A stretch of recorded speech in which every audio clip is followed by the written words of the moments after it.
महाप्राणदीपं शिवं शिवं महुङ्काररूपं शिवं शिवं महासूर्यचन्द्राग्निनेत्रं पवित्रं महागाढतिमिरान्तकं सौरगात्रं महाकान्तिबीजं महादिव्यतेजं भवानी समेतं भजे मञ्जुनाथं। ॐ नमः शङ्कराय च मयस्कराय च नमः शिवाय च शिवतराय च भवहराय च महाप्राणदीपं शिवं शिवं भजे मञ्जुनाथं शिवं शिवं अद्वैतभास्करम् अर्धनारीश्वरं त्रिदशहृदयङ्गमं चतुर्दधिसङ्गमं पञ्चभूतात्मकं षट्शत्रुनाशकं सप्तस्वरेश्वरं अष्टसिद्धीश्वरं नवरसमनोहरं दशदिशासु विमलम् एकादशोज्ज्वलं मेघनाथेश्वरं प्रस्तुतिवशङ्करं प्रणतजनकिङ्करं दुर्जनभयङ्करं सज्जनशुभङ्करं प्राणिभवतारकं प्रकृतिहितकारकं भुवनभव्यभवनायकं भाग्यात्मकं रक्षकं ईशं सुरेशं ऋषेशं परेशं नटेशं गौरीशं गणेशं भूतेशं महामधुरपञ्चाक्षरी मन्त्रमार्चं महाहर्षवर्षप्रवर्षं सुशीर्षं नमो हराय च स्मरहराय च पुरहराय च रुद्राय च भद्राय च इन्द्राय च नित्याय च निर्निद्राय च महाप्राणदीपं शिवं शिवं भजे मञ्जुनाथं शिवं शिवं दं दं दडं दं दडं दं दडं दं डठक्कानिनादनवताण्डवाडम्बरं तद्दिम्मि तगदिम्मि दिद्दिम्मि दिमि दिम्मि सङ्गीतसाहित्य सुमकमलबम्बरम् ओङ्कार ह्रीङ्कार श्रीङ्कार ऐङ्कार मन्त्रबीजाक्षरं मञ्जुनाथेश्वरं ऋग्वेदमाद्यं यजुर्वेदवेद्यं सामप्रगीतम् अथर्वप्रभातं पुराणेतिहासप्रसिद्धं विशुद्धं प्रपञ्चैकसूत्रं विबुद्धं सुसिद्धं नकारं मकारं सिकारं बकारं यकारं निराकार साकार सारं महाकालकालं महानीलकण्ठं महानन्दनन्दं महाट्टाटहासं जटाजूटरङ्गैकगङ्गा सुचित्रं ज्वलद्वुग्रनेत्रं सुमित्रं सुगोत्रं महाकाशभासं महाभानुलिङ्गं महाबभ्रुवर्णं सुवर्णं प्रवर्णं सौराष्ट्रसुन्दरं सौमनाथेश्वरं श्रीशैलमन्दिरं श्रीमल्लिकार्जुनम् उज्जयिनीपुरमहाकाळेश्वरं वैद्यनाथेश्वरं महाभीमेश्वरं अमरलिङ्गेश्वरं रामलिङ्गेश्वरं काशीविश्वेश्वरं परं ग्रीष्मेश्वरं त्र्यम्बकाधीश्वरं नागलिङ्गेश्वरं श्रीकेदारलिङ्गेश्वरं लिङ्गात्मकं ज्योतिलिङ्गात्मकं वायुलिङ्गात्मकम् आत्मलिङ्गात्मकम् अखिललिङ्गात्मकम् अग्निसोमात्मकम् अनादिम् अमेयम् अजेयम् अचिन्त्यम् अमोघम् अपूर्वम् अनन्तम् अखण्डम् अनादिम् अमेयम् अजेयम् अचिन्त्यम् अमोघम् अपूर्वम् अनन्तम् अखण्डम् धर्मस्थलक्षेत्रवरपरं ज्योतिम् धर्मस्थलक्षेत्रवरपरं ज्योतिम् धर्मस्थलक्षेत्रवरपरं ज्योतिम्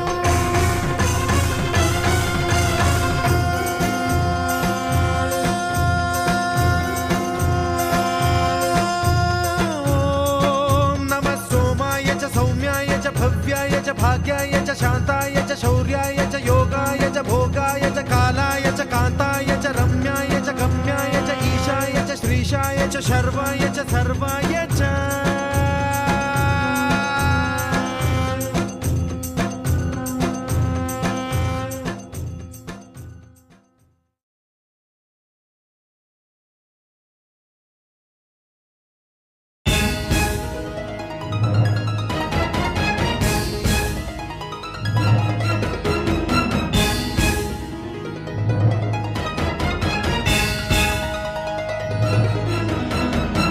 ब्रह्ममुरारिसुरार्चितलिङ्गं निर्मलभासितशोभितलिङ्गम् जन्मज दुःखविनाशकलिङ्गं तत्प्रणमामि सदा शिवलिङ्गम् देवमुनिप्रवरार्चितलिङ्गं कामदहनकरुणाकरलिङ्गं रावणदर्पविनाशकलिङ्गं तत्प्रणमामि सदा शिवलिङ्गम्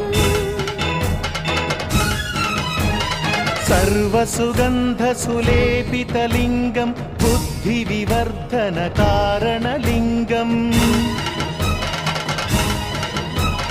सिद्धसुरासुरवन्दितलिङ्गं तत्प्रणमामि सदा शिवलिङ्गम्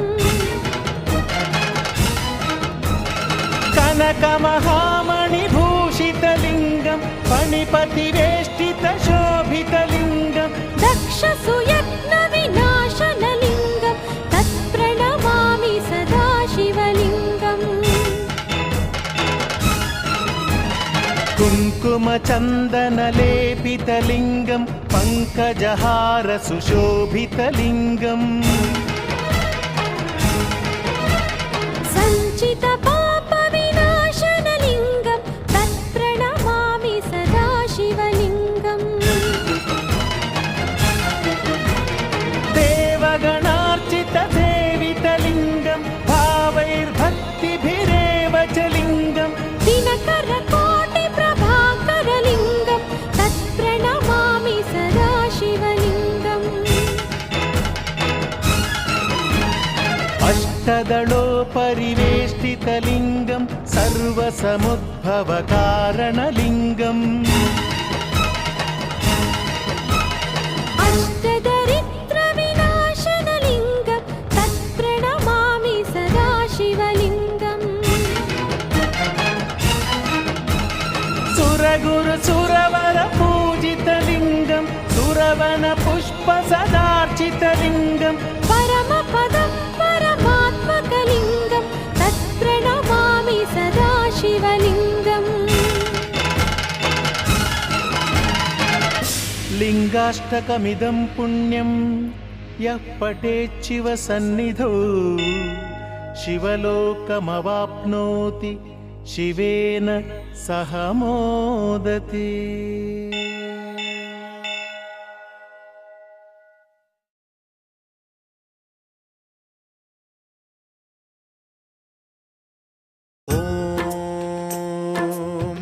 प्राणदीपं शिवं शिवं महुकाररूपं शिवं शिवं महासूर्यचन्द्राग्निनेत्रं पवित्रं महागाढतिमिरान्तकं सौरगात्रं महाकान्तिबीजं महादिव्यतेजं भवानी समेतं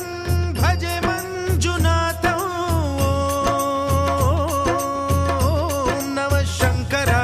मयस्कराय च नमः शिवाय च शिवतराय च भवहराय च महाप्राणदीपं शिवं शिवं भजे मञ्जुनाथं शिवं शिवं अद्वैतभास्करम् अर्धनारीश्वरं त्रिदशहृदयङ्गमं चतुर्दधिसङ्गमं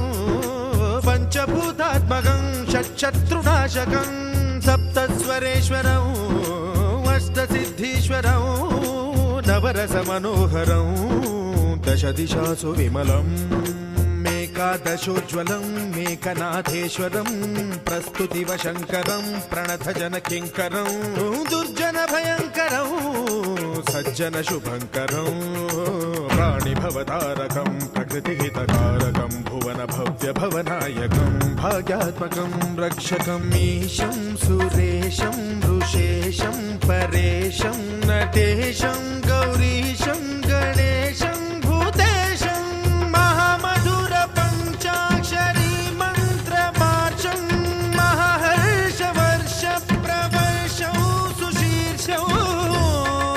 नमो हराय च स्मरहराय च पुरहराय च रुद्राय च भद्राय च इन्द्राय नित्याय च नित्याय च निर्निद्राय च महाप्राणदीपं शिवं शिवं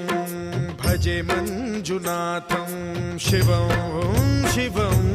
डं डं डडं डं डडं डं डडं डं डठक्कानिनादनवताण्डवाडम्बरं तद्दिम्मि तगदिम्मि दिद्दिम्मि दिमि दिम्मि सङ्गीतसाहित्य सुमकमलबम्बरम् ओङ्कार ह्रीङ्कार श्रीङ्कार ऐङ्कार मन्त्रबीजाक्षरं मञ्जुनाथेश्वरं ऋग्वेदमाद्यं यजुर्वेदवेद्यं सामप्रगीतम् अथर्वप्रभातं पुराणेतिहासप्रसिद्धं विशुद्धं प्रपञ्चैकसूत्रं विबुद्धं सुसिद्धं नकारं मकारं सिकारं बकारं यकारं निराकार साकार सारं महाकालकालं महानीलकण्ठं महानन्दनन्दं महाट्टाटहासं जटाजूटरङ्गैकगङ्गा सुचित्रं ज्वलद्वुग्रनेत्रं सुमे